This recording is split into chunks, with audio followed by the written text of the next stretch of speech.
أشهد أن لا إله إلا الله وحده لا شريك له وأشهد أن محمدا عبده ورسوله أما بعد فأعوذ بالله من الشيطان الرجيم بسم الله الرحمن الرحيم الحمد لله رب العالمين الرحمن الرحيم مالك يوم الدين إياك نعبد وإياك نستعين اهدنا الصراط المستقيم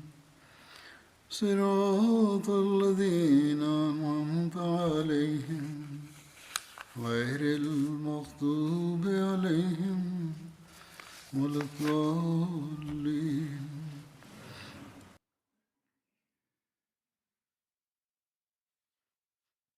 كان الحديث جاريا عن سيدنا أبي بكر رضي الله عنه، وذكرت في الخطبة قبل الماضية أن سراقة كان ممن خرج وراء النبي صلى الله عليه وسلم بنية إلقاء القبض عليه طمعا في الجائزة،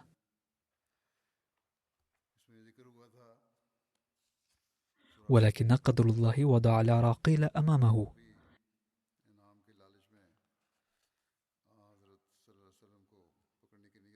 فطلب من النبي صلى الله عليه وسلم أن يكتب له عهد أمان عندما يصبح الملك له.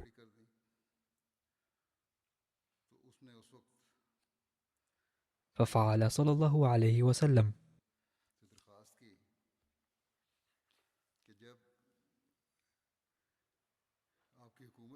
وهناك روايات أخرى بهذا الشأن، منها أن النبي صلى الله عليه وسلم قال لسراقة عندما أراد أن يرجع: كيف بك يا سراقة إذا لبست سواري كسرى؟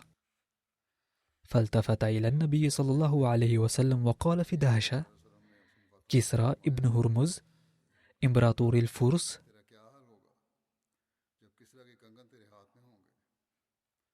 ثم في عهد خلافة سيدنا عمر رضي الله عنه جيء بسواري كسرى وتاجه ونطاقه،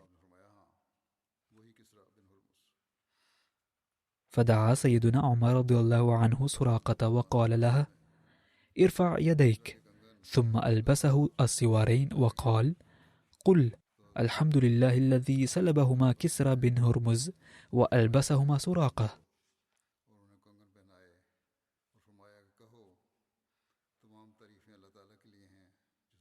وورد أيضا أن سراقة بن مالك لم يسلم في سفر الهجرة، بل أسلم عند الجعرانة عند عودة النبي صلى الله عليه وسلم من حنين والطائف. والجعرانة بئر قرب مكة ما بينها وبين الطائف. فقال له النبي صلى الله عليه وسلم: يا سراقة، كيف بك حين تلبس سواري كسرى؟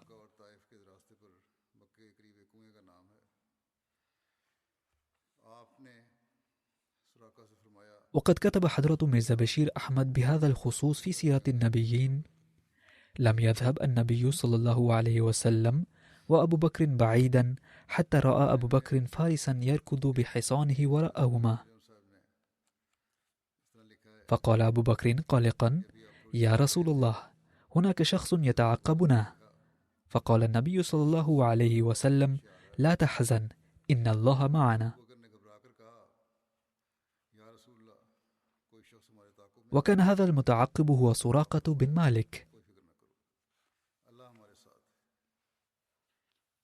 الذي قد ذكر قصة مطاردته كلاهما كالآتي: بعد أن غادر النبي صلى الله عليه وسلم مكة، أعلن كفار قريش أن من يأتي بمحمد صلى الله عليه وسلم أو أبي بكر حيا أو ميتا فله جائزة بهذا القدر.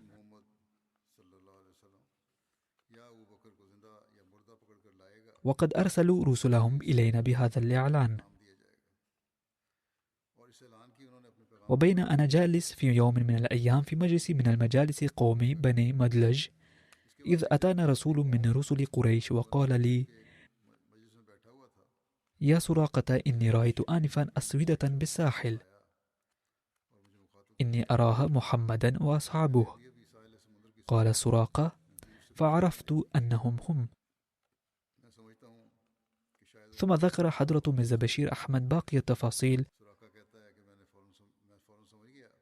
التي قد سبق أن ذكرتها، وهي أن سراقة قال: إني خرجت وراءهما واستقسمت بالأزلام، فخرج الذي أكره، وساخت فرسي في الرمال، فأدركت من كل ما حصل معي أن نجم النبي صلى الله عليه وسلم في صعود وإقبال،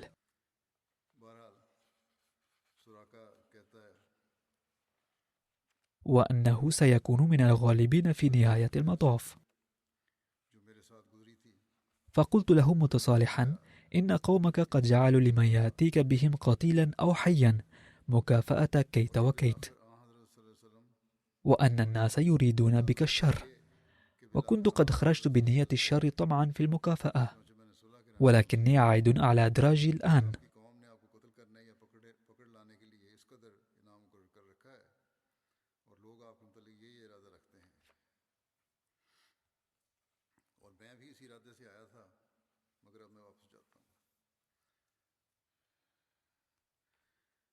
ثم ذكر حضرة ميرزا بشير أحمد باقي التفاصيل التي سبق ذكرها من قبل، ثم تحدث حضرته عن نبأ لبس سراقة لسواري كسرى، فكتب: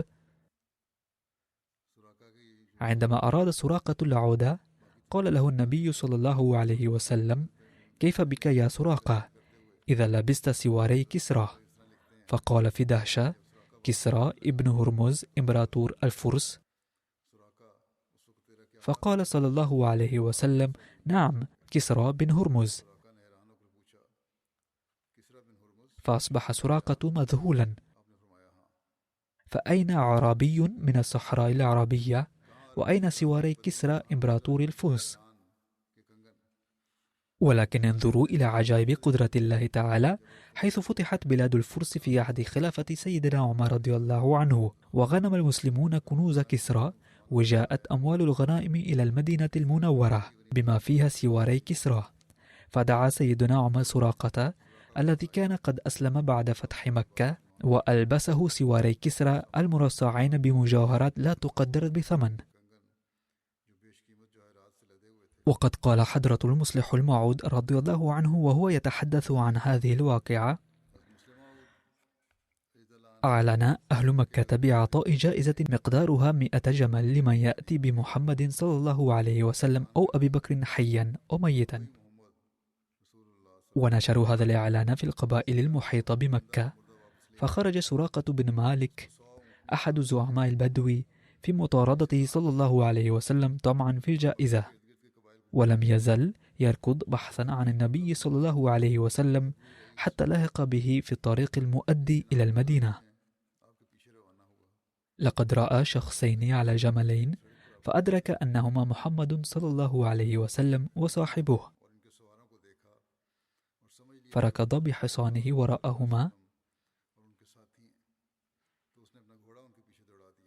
ثم ذكر حضرة المصلح الموعود باقي القصة من تعثر حصانه وسقوطه واستقسامه بالأزلام.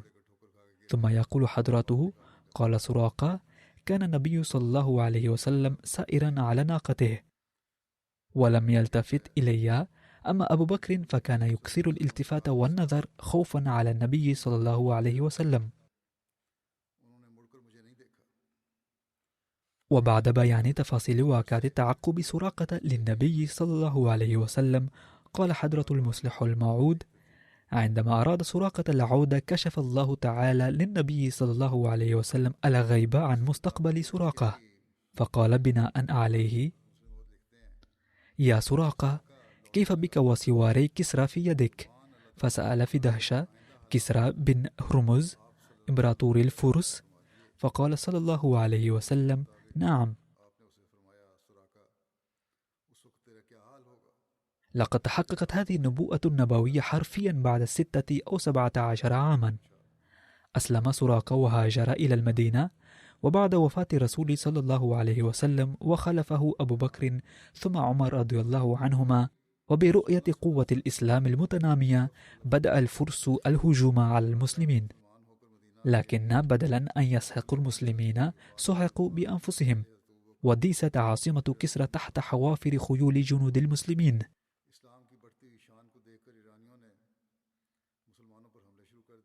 ووقعت كنوز كسرى في أيديهم، وكان بين غنائم الدولة الفارسية التي وقعت في أيدي الجنود الإسلامية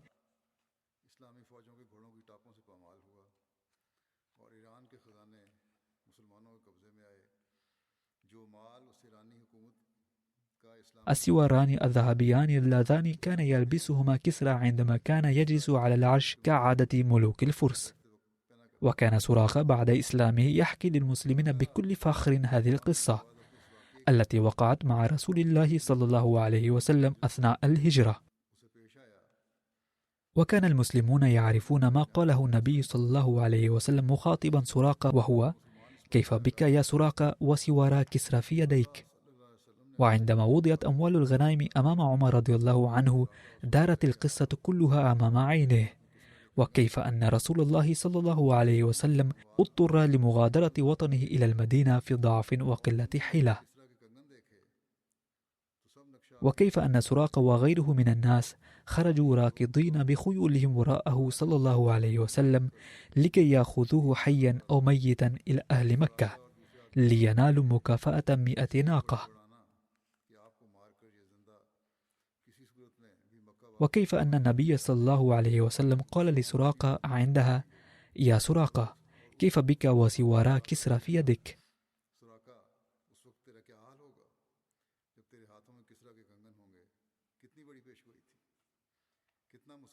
كم كانت هذه نبوة عظيمة، وكم كان هذا غيبا مصفى.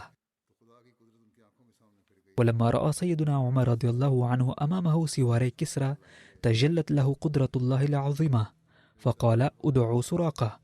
فدعي فأمره أن يلبس السوارين. فقال سراقة: يا خليفة رسول الله، يا خليفة رسول الله، إن لبس الذهب حرام على رجال المسلمين. فقال عمر رضي الله عنه: نعم، ولكن ليس في مثل هذه المناسبة. كان الله تعالى قد أرى محمدا رسول الله صلى الله عليه وسلم سواري كسرى الذهبيتين في يديك، فالبسهما وإلا سأعاقبك. لم يكن اعتراض سراقة هذا إلا بسبب المسألة الشرعية، وإلا فكان هو أيضا يتمنى رؤية تحقق هذه النبوءة العظيمة لرسول الله صلى الله عليه وسلم. فلبس سراقة السوارين في معصميه، ورأى المسلمون بأم أعينهم تحقق هذه النبوة العظيمة لرسول الله صلى الله عليه وسلم. ثم ورد بعد ذلك أن سراقة عندما كان عائدا إلى مكة لقيته جماعة أرسلته قريشا بحثا عن النبي صلى الله عليه وسلم، فسألوا سراقة عن النبي صلى الله عليه وسلم، ولكنه لم يخبرهم عنه صلى الله عليه وسلم. وليس ذلك فحسب، بل تكلم معهم بكلام جعلهم يتركون البحث والمطاردة ويعودون أدراجهم. ونجد في سفر الهجرة هذه قصة لأم معبد أيضا، حيث ورد أن النبي صلى الله عليه وسلم وأصحابه مروا في سفر الهجرة هذا بخيمة وتوقفوا عندها طلبا للزاد، وكانت هذه خيمة أم معبد، واسم أم معبد هو عاتكة بنت خالد.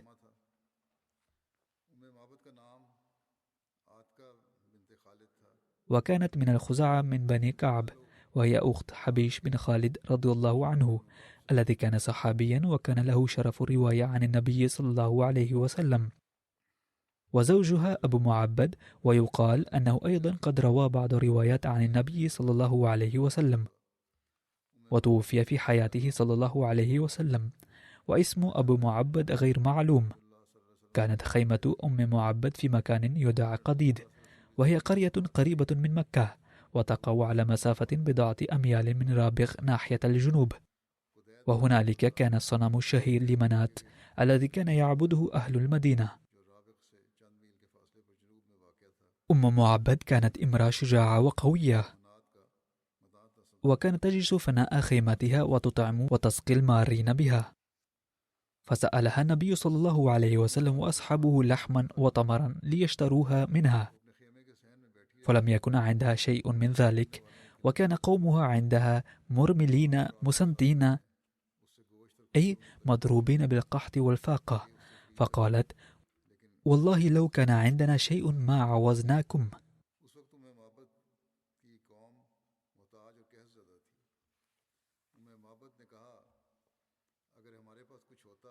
فنظر رسول الله صلى الله عليه وسلم إلى شاة في كسر الخيمة فقال: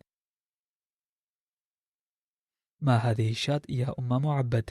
قالت: شاة خلفها الجهد عن الغنم، أي لم تخرج من شدة ضعفها للرعي مع باقي القطيع. قال: هل بها من لبن؟ قالت: هي أجهد من ذلك، أي لن يكون بها لبن. قال صلى الله عليه وسلم: أتأذنين لي أن أحلبها؟ قالت: بأبي أنت وأمي نعم، إن رأيت به حلبا فأحلبها، فشأنك بها. فدعا بها رسول الله صلى الله عليه وسلم، فمسح بيده ضرعها وظهرها وسمى الله عز وجل، ودعا لها في شاتها فتفاجت عليه ودرت واجترت. ودعا بإناء يربض رهط فحلب فيه ثجا حتى علاه البهاء، ثم سقاها حتى رويت، ثم سقى أصحابه حتى رووا، ثم شرب صلى الله عليه وسلم آخرهم وقال: ساقي القوم آخرهم شربا. ثم حلب في ثانية بعد بدء حتى ملأ الإناء، ثم غادره عندها فبايعها وارتحلوا عنها.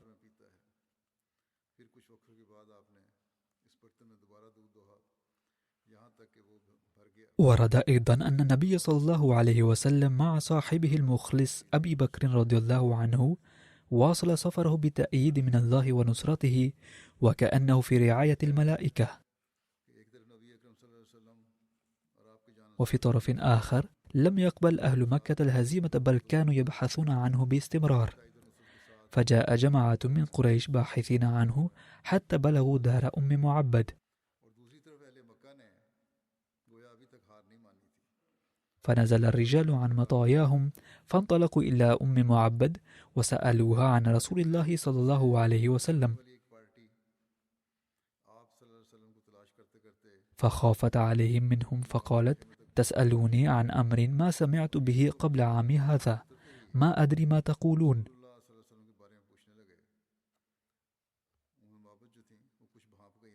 وأثقلوا عليه في السؤال فقالت: لئن لم تنصرفوا عني لأصرخن في قومي عليكم. كانوا يعلمون أنها في عز من قومها، فآثروا أن ينقلبوا إلى أهلهم.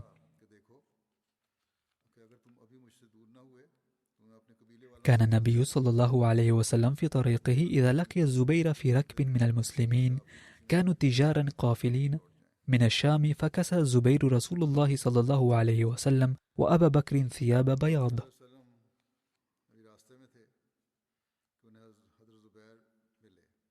كتب ميرزا بشير أحمد رضي الله عنه عن هذا اللقاء: التقى النبي صلى الله عليه وسلم بالزبير بن العوام الذي كان عائدا إلى مكة مع مجموعة صغيرة من المسلمين بعد رحلة تجارية إلى الشام.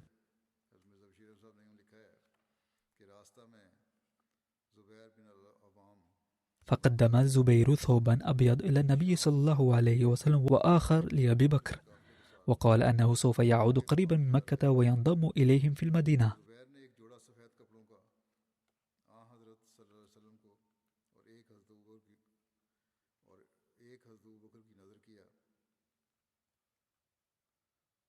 ثم هناك رواية لصحيح البخاري تقول بأن كثير من الناس لقوافل أخرى كانوا يعرفون أبا بكر رضي الله عنه لأسفاره التجارية في تلك الطرق، فكانوا يسألونه: يا أبا بكر، من هذا الرجل الذي بين يديك؟ فيقول: هذا الرجل يهديني السبيل. قال: فيحسب الحاسب أنه إنما يعني الطريق وإنما يعني سبيل الخير. كتب ميرزا بشير أحمد رضي الله عنه عن ذلك: كان أبو بكر رضي الله عنه لكونه تاجرا يسافر في هذه الطرق كثيرا، لذا كان أكثر الناس يعرفونه، ولكنه ما كانوا يعرفون النبي صلى الله عليه وسلم، لذا كانوا يسألون أبا بكر: من ذا الذي يركب أمامه؟ فكان يرد عليهم: هذا يهديني السبيل. فكانوا يظنون لعله دليل استأجره أبو بكر، ولكن كان أبو بكر رضي الله عنه يقصد شيئا آخر. وورد عن وصوله منزله أنه بعد 8 أيام بفضل الله تعالى وصل قباء في الطريق إلى المدينة. وجاء في رواية أن النبي صلى الله عليه وسلم ولد يوم الاثنين، وخرج من مكة يوم الاثنين، ودخل المدينة يوم الاثنين، وتوفي يوم الاثنين. قباء اسم بئر هناك عرفت القرية بها، وهي مساكن بني عمرو بن عوف من الأنصار، وهي كانت على بعد 2 ميل عن المدينة، وعند البعض تبعد عن المدينة ب3 أميال وتسمى عالية. سمع المسلمون بالمدينة بخروج رسول الله صلى الله عليه وسلم من مكة، فكانوا يغدون كل غداة إلى الحرة فينتظرونه حتى يرد محر الظهيرة.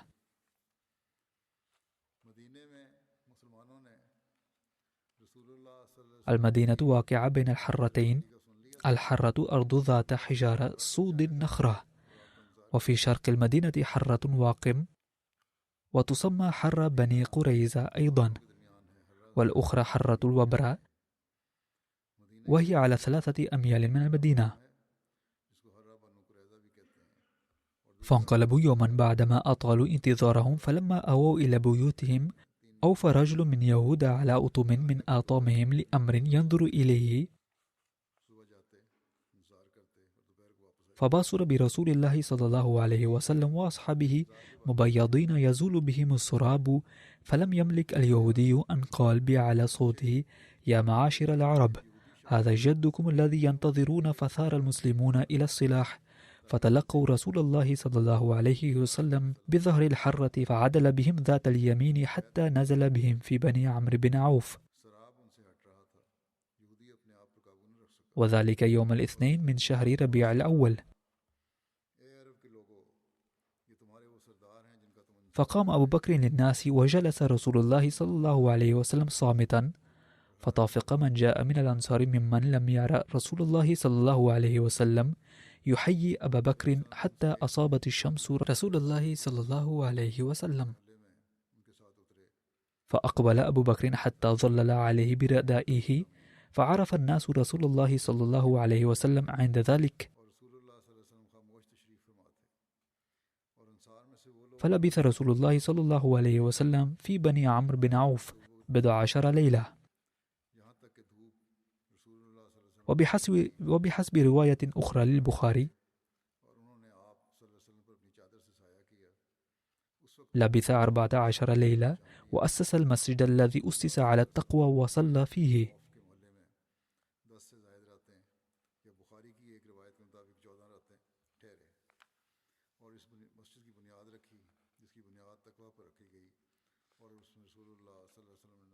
وبحسب هذه الرواية للبخاري لبث في قباء 11 ليلة.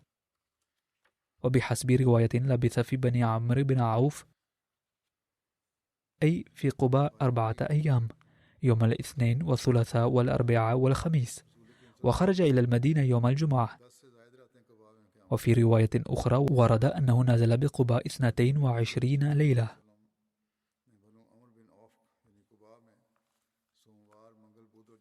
قال المصلح الموعود رضي الله عنه وهو يتحدث عن قدوم النبي صلى الله عليه وسلم القباء: بعد أن صرف سراقة، وصل النبي صلى الله عليه وسلم إلى المدينة بعد قطع 10 منازل من السفر، حيث كان الناس ينتظرونه بشوق عظيم وصبر بالغ، فلا يمكن أن يطلع عليهم فجر يوم أصعد من هذا اليوم. فإن الشمس التي كانت تشرق بنورها على مكة قد جاءت لتشرق على المدينة. حين وصلتهم الأخبار بأن رسول الله صلى الله عليه وسلم قد غادر مكة، منذ ذلك كانوا يترقبون وصوله. ظل مجموعة منهم يغادرون المدينة في الصباح ثم يعودون في المساء كاسف البال. وعندما بلغ رسول الله صلى الله عليه وسلم المدينة أخيرا، قرر التوقف عند قباء فترة، وهي قرية قرب المدينة. ورأى أحد اليهود البعير، وحدث أنها قافلة محمد رسول الله صلى الله عليه وسلم، فارتقى ربوة ونادى عاليا: يا بني قيلة. قيلة كانت واديا لأهل المدينة، وكان أهلها يسمون بني قيلة أيضا. ها قد جاء الذي أنتم تنتظرونه. فهرع إلى قباء كل من سمع النداء، بينما ملأت الفرحة أهل قباء بوجود رسول الله صلى الله عليه وسلم بينهم. وفي تلك المناسبة وقع بقباء ما يدل على البساطة المطلقة للرسول صلى الله عليه وسلم. لم يكن أغلب أهل المدينة قد رأوا رسول الله صلى الله عليه وسلم من قبل، ولما كان جالسا تحت شجرة خارج قباء أسرع أهل المدينة إليه. ولأن النبي صلى الله عليه وسلم كان جالسا بكل بساطة، لذا ظن الذين لا يعرفونه أن أبا بكر رضي الله عنه هو الرسول، لأنه وإن كان أصغر من رسول الله عمرا، ولكن لحيته كانت أكثر شيبة من لحية رسول الله صلى الله عليه وسلم، كما كانت ملابس أفضل من ملابس رسول صلى الله عليه وسلم. ولذلك تحولوا إلى أبي بكر وجلسوا أمامه بكل احترام. فلما رأى أبو بكر أنهم أخطأوا، نهض وخلع إباعته وحجب بها أشعة الشمس عن رسول الله صلى الله عليه وسلم، وقال: يا رسول الله، إنك تجلس في الشمس فدعني أظلك. وبهذه البراعة واللطف بين أبو بكر لأهل المدينة ما أخطأوا فيه. بين ميرزا بشير أحمد رضي الله عنه تفصيل هذه الواقعة، فقال نقلا عن رواية صحيح البخاري: قد ورد في صحيح البخاري عن البراء بن عازب: ما رأيت أهل المدينة فرحوا بشيء فرحهم به رسول الله صلى الله عليه وسلم. وجاء في سنن الترمذي وابن ماجه عن أنس بن مالك رضي الله عنه قال: لما كان اليوم الذي دخل فيه رسول الله صلى الله عليه وسلم المدينة، أضاء منها كل شيء، فلما كان اليوم الذي مات فيه أظلم منها كل شيء. وبعد لقاء النبي صلى الله عليه وسلم المستقبلين، لسبب ما لم يرد ذكره في التاريخ، لم يدخل المدينة مباشرة، بل انحرف نحو اليمن ونزل بضاحية من ضواحي المدينة، وهي أكثر ارتفاعا من المدينة وتبعد عنها بأكثر من ميلين، وتسمى قباء. وكانت بعض عائلات الأنصار ومن أشهرهم بنو عمرو بن عوف يسكنون في قباء، وكان زعيمهم في ذلك الوقت كلثوم بن هدم. وقد رحب الأنصار في قباء بالنبي صلى الله عليه وسلم بابتهاج كبير، واختار صلى الله عليه وسلم أن ينزل عند كلثوم بن هدم.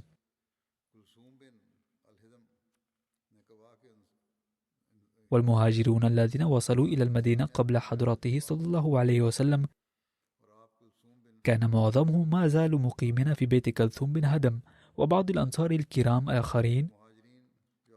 وربما لهذا السبب أراد النبي صلى الله عليه وسلم أن يقيم في قباء أولا، فانتشر خبر وصوله في المدينة كلها فورا، وبدأ المسلمون كلهم يتوافدون إلى مقر حضرته بسرور.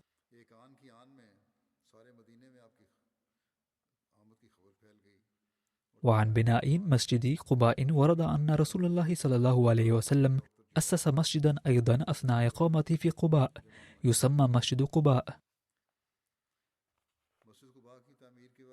في صحيح البخاري أنه لبث رسول الله صلى الله عليه وسلم في بني عمرو بن عوف 11 ليلة، وأسس المسجد الذي أسس على التقوى، وصلى فيه رسول الله صلى الله عليه وسلم.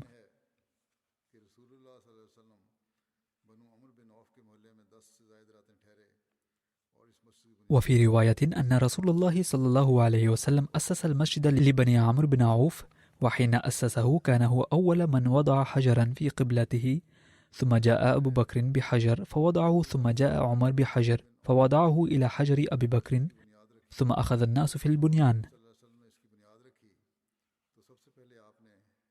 كان النبي صلى الله عليه وسلم حين بنى مسجد قباء يأتي بالحجر قد سحره إلى بطنه، كان الحجر ثقيلا جدا، فيضعه، فيأتي الرجل يريد أن يقله فلا يستطيع حتى يأمره أن يدعه ويأخذ غيره.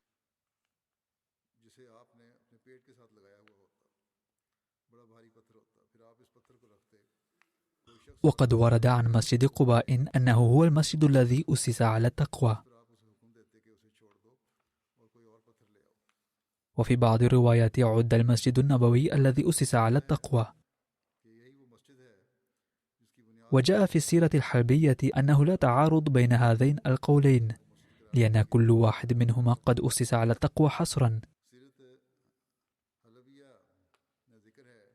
وهذا الرأي يؤيده قول ابن عباس أيضا.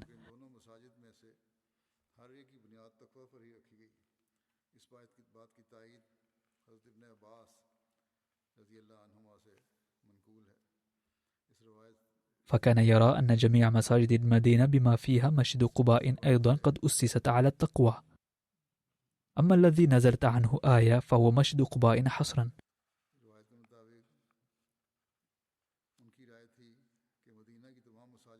وبعد المكوث 10 أيام أو 14 يوما انطلق النبي صلى الله عليه وسلم من قباء إلى المدينة يوم الجمعة. وحين وصل إلى حي بني سالم بن عوف حانت صلاة الجمعة، فصلى صلاة الجمعة مع المسلمين في مسجد وادي رانون، وكان عددهم 100 نفر. وادي رانون يقع جنوب المدينة. وبعد أن صلى النبي صلى الله عليه وسلم في هذا المسجد صلاة الجمعة سمي مسجد الجمعة، وكانت أول جمعة صلاها النبي صلى الله عليه وسلم في المدينة.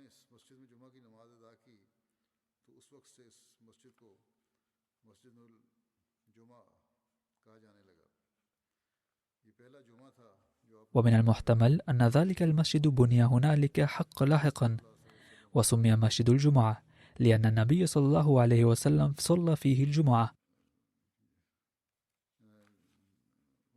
ثم ورد أن النبي صلى الله عليه وسلم بعد الفراغ من صلاة الجمعة راكب راحلته وانطلق إلى المدينة، وكان قد أردف أبا بكر رضي الله عنه.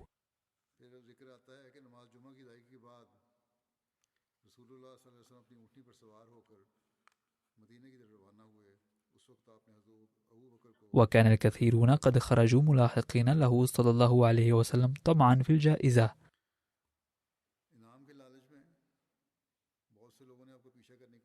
وهناك قصة في كتب التاريخ كالتالي: يقول بريدة بن حصيب رضي الله عنه: حين أعلنت قريش 100 بعير لمن يأتي بالنبي صلى الله عليه وسلم حيا أو ميتا، حرصت أنا الآخر في هذه الجائزة، فخرجت مع 70 رجلا من بني سهم،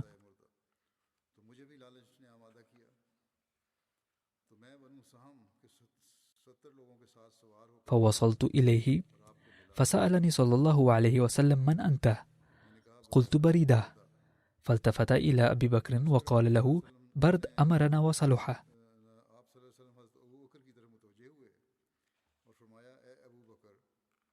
ثم سألني: من أي قبيلة أنت؟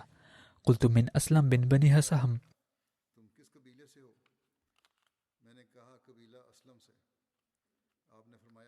فقال النبي صلى الله عليه وسلم: سلمنا وخرج سهمك يا أبا بكر.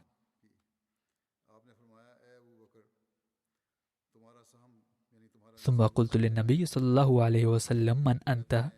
قال: أنا محمد بن عبد الله بن عبد المطلب رسول الله. فقلت: أشهد أن لا إله إلا الله وأشهد أن محمدا عبده ورسوله. لقد أسلم بنو سهم طائعين غير مكرهين. فلما أصبح بريدة قال: يا رسول الله لا تدخل المدينة إلا ومعك لواء. فحل عمامته ثم شدها في رمح ثم مشى بين يديه صلى الله عليه وسلم حتى دخل المسلمون المدينة. وعن وصول النبي صلى الله عليه وسلم إلى المدينة قد ورد في صحيح البخاري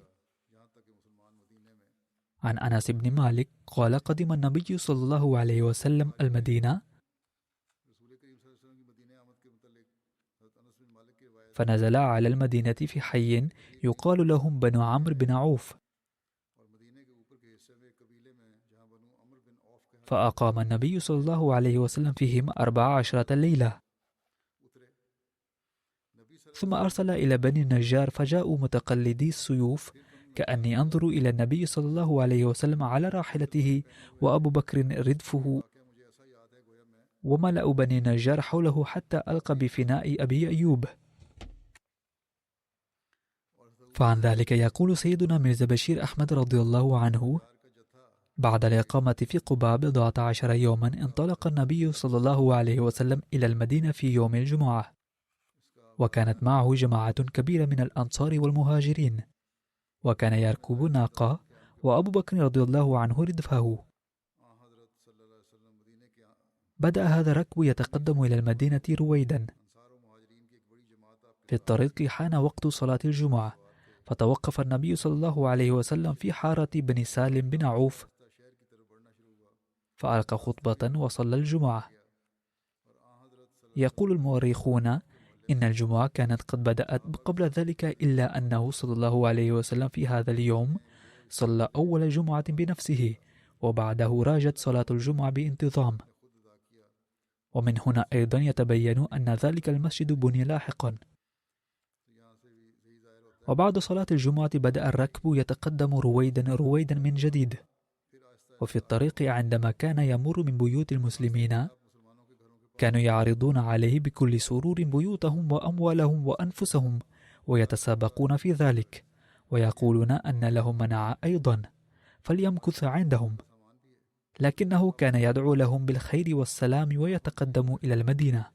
وصعدت نساء المسلمين وبناتهم سطوح بيوتهم وينشدن فرحة وسرورا أناشيد منها: طلع البدر علينا من ثنيات الوداع، وجب الشكر علينا ما دعا لله داع. كما كان الأولاد المسلمون يتغنون في الشوارع والأزقة فرحين مستبشرين بورود محمد رسول الله صلى الله عليه وسلم مدينتهم، كما كان العبيد الأحباش من المدينة يعرضون الألعاب بالسيوف ترحيبا به صلى الله عليه وسلم.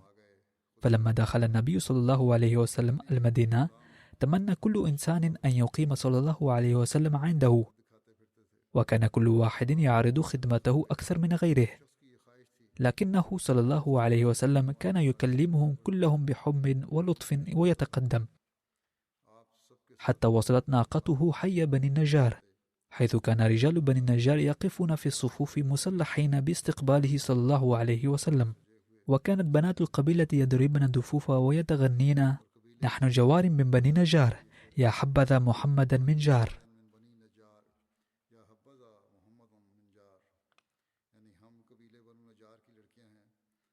وعن إحضار النبي صلى الله عليه وسلم أهله وأهل أبي بكر إلى المدينة يقول سيدنا المصلح الموعود رضي الله عنه: بعد مدة قصيرة من وروده المدينة أرسل الرسول صلى الله عليه وسلم عتيقه زيدا إلى مكة ليحضر أسرته وأقاربه.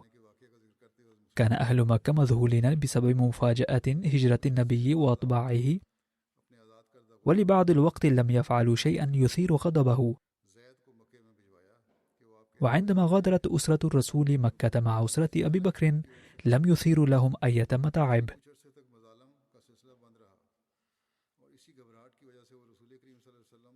ووصلت الأسرتان المدينة دون صعوبات.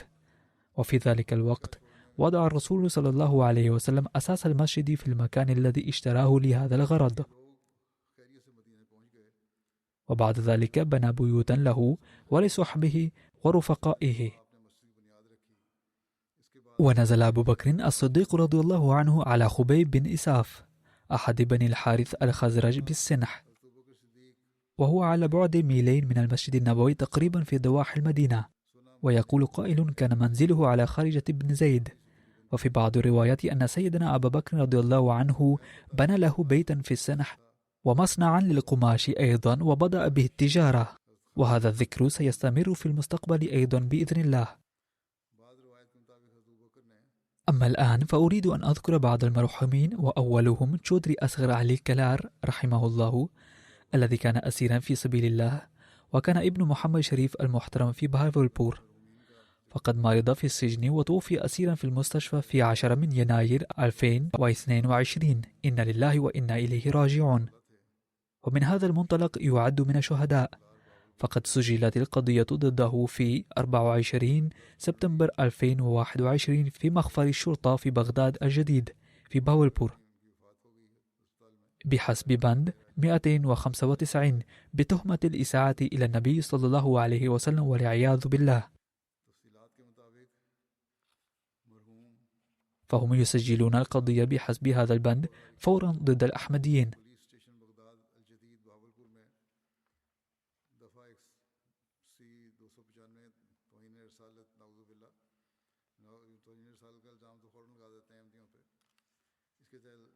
واعتقل في 26 سبتمبر 2021 وألقي في السجن.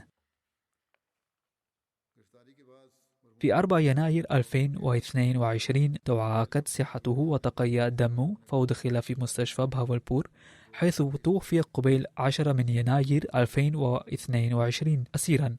إنا لله وإنا إليه راجعون. كان عمر الشهيد 70 سنة.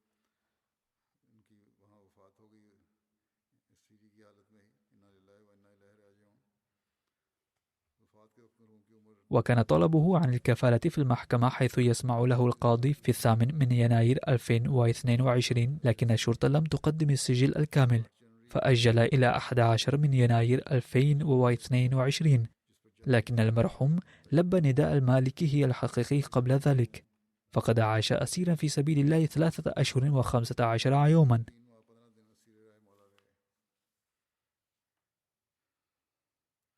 كان المرحوم قد انضم إلى الجماعة الإسلامية الأحمدية شخصيا في مقتبل عمره بعد الثانوية في 1971.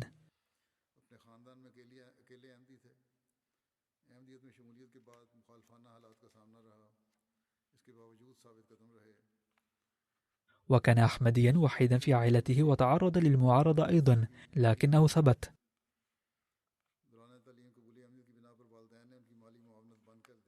ثم نال شهادة في الماجستير في الرياضيات، وبسبب انضمامه إلى الجماعة الإسلامية الأحمدية قطع أبواه مساعدته المالية في أثناء التعليم، واشترطوا أنهم سيدفعون نفقاته الدراسية في حال تركه الأحمدية، ولكن المرحوم ظل ثابتا، فكان يسد نفقاته الدراسية بإعطاء الصغار دروسا خصوصية.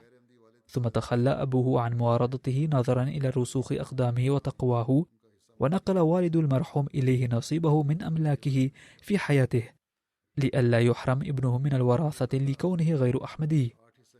فهكذا عامل والد المرحوم بالحسنى. كان المرحوم موسيا ب8% بفضل الله تعالى، وكان يتبرع في المشاريع المالية بسخاء، وكان يدفع تبرعات 100% فور إعلان السنة الجديدة للمشروع.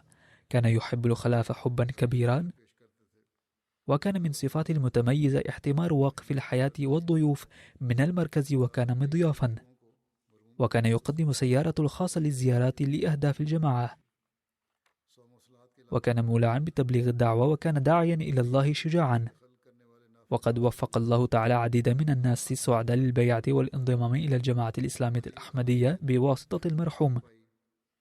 كان ملتزما بالصوم والصلاة وصلاة التهجد، كان ينفق على الفقراء ويخدم خلق الله تعالى وشخصا نافعا للناس.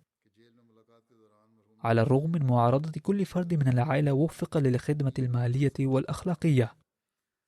كان يتمنى الشهادة بشدة، وقد حقق الله تعالى أمنيته. تقول زوجة المرحوم إنه ذكر ذات مرة حين كان في السجن إنه تلقى رسالة السلام من الله تعالى 3 مرات، وقال أنه رأى في الرؤيا الثانية جثة ميتة خارجة من السجن. لقد وفق المرحوم للخدمة كناظم أنصار الله وزعيم أنصار الله والزعيم العالى في مدينة بهاولبور، بالإضافة إلى سكرتير للدعوة إلى الله. وسكرتير للوقف الجديد، وسكرتير للإصلاح والإرشاد في محافظة باولبور. كان يخدم قاضيا في الجماعة على مستوى المحافظة قبيل وفاته، وقد ترك المرحوم وراءه أرملاء وابنان وابنة. ابناه يسكنان حاليا خارج باكستان، وابنته تسكن في كندا. ندعو الله تعالى أن يغفر للمرحوم ويرحمه ويرفع درجاته ويلهم ذويه جميل الصبر والسلوان ويوفقهم للتأسي بأسوته، وندعو الله تعالى أن يهيئ أسبابا للإفراج عنهم سريعا.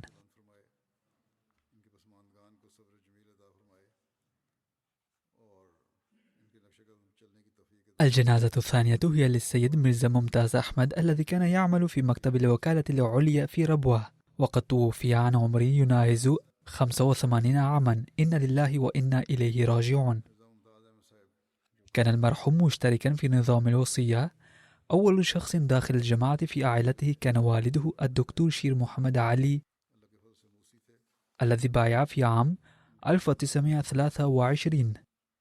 وقد بدأ ميرزا ممتاز أحمد في مكتب أمانة التحريك الجديد في أبريل 1964 كعامل بسيط، وخدم الجماعة إلى 58 عاما أي إلى قبيل وفاته. وقد تزوج من السيدة ماجدة بيغم ابنة السيد شودري مظفر الدين البنغالي، وقد من الله تعالى عليه بابنين وابنة. يقول حفيده السيد خالد منصور: كان جدي ينصحنا دائما للالتزام بخدمة الجماعة، ويبين لنا أهمية الصلاة جماعة وينصحنا بها. بعد وفاة والدي لم يتركني جدي المرحوم بأي خلل بعد رحيل والدي، وقد وجدته صديقا لي دائما ومنصرفا إلى خدمة الجماعة، فكان المرحوم صديقا وأبا مثاليا وخادما مثاليا للجماعة، وكان يعامل الجميع بالحب والود واللطف والرأفة. كان يتقيد بالمواعيد بالالتزام ويبين لنا أهميته.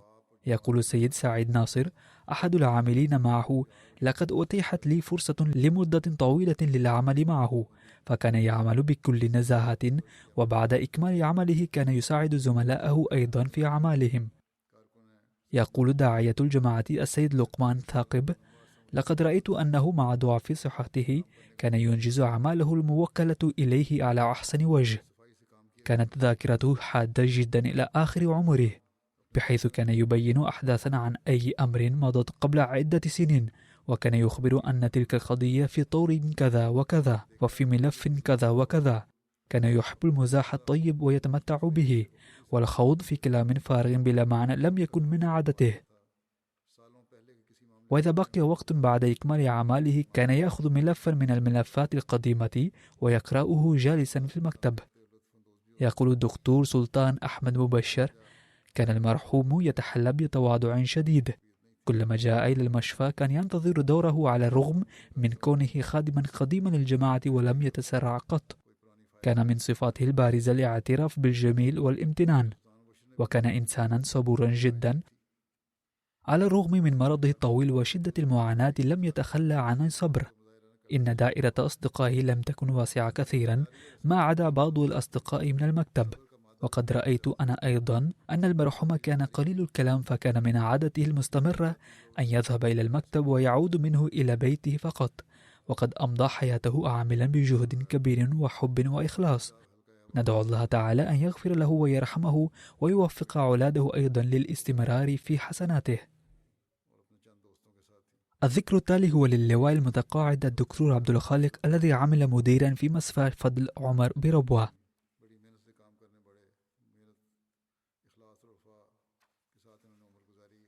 وقد توفي قبل بضعة أيام عن عمر يناهز 97 عاما. إنا لله وإنا إليه راجعون. كان مشتركا في نظام الوصية بفضل الله تعالى، ودخلت الأحمدية إلى عائلته بواسطة والده ميا محمد عالم الذي بايع في عام 1919. أما المرحوم دكتور عبد الخالق فقد بايع في 1938. وقال المرحوم مبينا تفصيل بيعته: كان والدنا يشتري جريدة الفضل، وبمطالعتها توجهنا إلى الأحمدية وبايعنا نحن الإخوة الثلاثة في عام 1938. كانت والدتنا ملتزمة بالصلاة والصوم، وبايعت بعد فترة وجيزة من بيعتنا. اشتركت في جلسة يوبيل في قاديان لأول مرة في عام 1939، ثم وفقت للاشتراك في معظم الجلسات. لقد توفيت زوجة المرحوم في عام 1987، وقد ترك المرحوم وراءه ابنين وبنتين. أحد أبنائه الدكتور عبد الباري يخدم أمير الجماعة في إسلام آباد بباكستان. عندما أصدرت حكومة ذو الفقار علي بوتو مرسوما غاشما في عام 1974 أعلن فيه بأن الأحمديين غير مسلمين، استقال المرحوم من الوظيفة الحكومية وقدم خدماته في مشروع نصر جهان، وأرسله المركز إلى سيراليون في عام 1977، حيث وفق للخدمة البشرية إلى 3 أعوام. وفي عام 1992 بدأت شرطة طيران باكستانية رحلاتها إلى تشانك ندر، فانتهز المرحوم الفرصة وقدم طلبا للوقف المؤقت في تشانكند وأوزبكستان. قبل المركز طلبه وقضى مع أخته الصغرى أيام الوقف المؤقت في سمرقند وبخارى، وفي هذه الأثناء قدم للبشرية خدمات عفيفة، كما وفق لتبليغ دعوات الجماعة أيضا. في عام 1994 عينه سيدنا الخليفة الرابع رحمه الله مديرا لمشفى فضل عمر بربوة، حيث خدم إلى عام 2005، أي أكثر من 10 سنين. وفي فترة إدارتي أكملت عدة مشاريع لتوسيع وبناء مبان جديدة في المشفى. يقول أحد أبنائه: كانت عاطفة الخدمة عند المرحوم قوية على الرغم من بلوغه من العمر 80 أو 81 عاما، ولكنه كان يشعر بتقدم سنه حتى قدم في عام 2005 طلبا للتقاعد وقبل طلبه، ثم استقر في إسلام آباد بباكستان بصورة دائمة، وظل يخدم الجماعة هناك كقاض محلي. يقول ابنه الأكبر الدكتور عبد الباري: كان المرحوم دائم الاهتمام بتربية الأولاد دينيا وأخلاقيا، كان يحب تلاوة القرآن الكريم صباحا ومساء، ويقوم بها كهواية مفضلة له. كان يصدر أحكاما في القضايا في ضوء القرآن الكريم.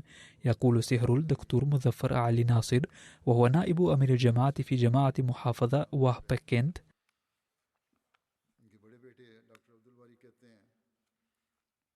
لم أرى إلى اليوم شخصا يتلو القرآن الكريم بقدر ما كان يتلوه المرحوم. كان يعشق القرآن الكريم. عندما خرج من المشفى قال الموظفون بشدة الحنين له: من يسمعنا القرآن الكريم الآن؟ إن التزامه بالتهجد في الشتاء والصيف كان قدوة لنا. كان يحب الخلافة والجماعة حبا كبيرا. كانت حياته بسيطة ولم يقدم أي شكوى قط. يقول سيد عبد الصمد الرضوي حفيد أخيه: لقد تحمل كل معاناة لنيل رضا الله تعالى، وتخلى عن أسباب سعادته. لقد أتيحت لي الفرصة للمكث في بيته في ربوة مرارا، وكان وجود المرحوم بسببا في معرفة الله الحي. كانت صلاته للتهجد عديمة المثال. كان حب الخلافة واحترامها راسخ في قلبه، وكان سببا لتربيتنا على أحسن وجه. يقول الدكتور عبد الخالق الذي يخدم في مشفى فضل عمر في ربوة: كان المرحوم يعامل الأطباء الشباب في المشفى بحب ولطف، وكان يوجه الأطباء القدامى إلى تربية الأطباء الشباب. كان يحافظ على أموال المشفى بأمانة، ويساعد الفقراء من جيبه الخاص. يقول الدكتور محمد أحمد أشرف: كان المحروم يتحلى بأخلاق فاضلة، لين القلب ولطيفا جدا وقليل الكلام. وكان يهتم بأدق الأمور من الناحية الإدارية ويلتزم بالمبادئ. كان يحث الأطباء الآخرين بمن فيهم أولاده وصهره على الخدمة في مشفى فضل عمر بصورة الوقف المؤقت.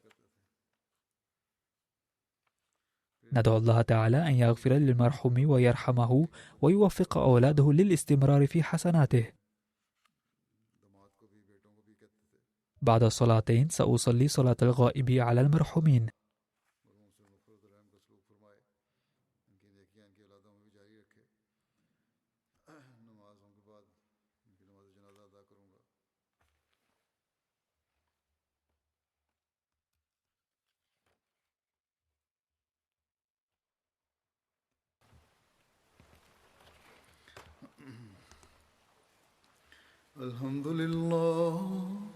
الحمد لله نحمده ونستعينه ونستغفره ونؤمن به ونتوكل عليه ونعوذ بالله من شرور أنفسنا ومن سيئات أعمالنا. من يهده الله فلا مضل له ومن يضلل فلا هادي له ونشهد أن لا إله إلا الله ونشهد أن محمدا عبده ورسوله.